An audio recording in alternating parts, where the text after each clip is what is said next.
இப்போது ஜென்ரலாக ஒரு விஷயம் என்னென்னா, இப்போ நபிமொழிகள் இருக்குது, அந்த நபிமொழிகளில் மறக்கப்பட்ட நபிமொழிகள்னு இருக்குதா சார்?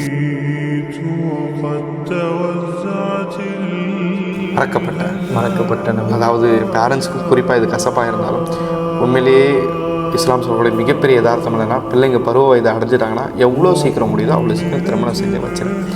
எவ்வளோ சீக்கிரம் முடியுதோ, அதுவும் ஃபித்ரா நிறைஞ்ச குழப்பம் நிறைஞ்ச இந்த காலத்தில் எவ்வளோ சீக்கிரம் முடியுதோ அவ்வளோ பண்ணுங்க.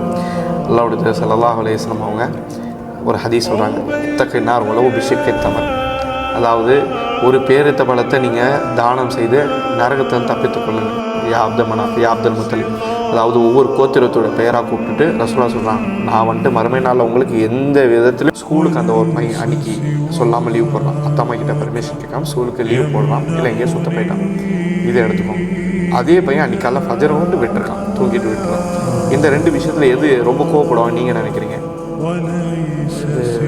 படிக்காமல் ஸ்கூல் லீவ் போட்டது, ஸ்கூல் பங்க் அடித்தது, ஸ்கூலுக்கு போகாமல் விட்டது, கண்டிப்பாக தானே கோவப்படும். ஆனால் அதிக எதுக்கு கோவப்படணும்? ஃபஜர் விட்டு தானே கோவப்படணும். ஃபஜர் தொழுவாமல் அன்றைக்கி குர்ஆன் ஓதாமல் இருந்தது கோவப்படணும். அந்த சூழ்நிலை இல்லை.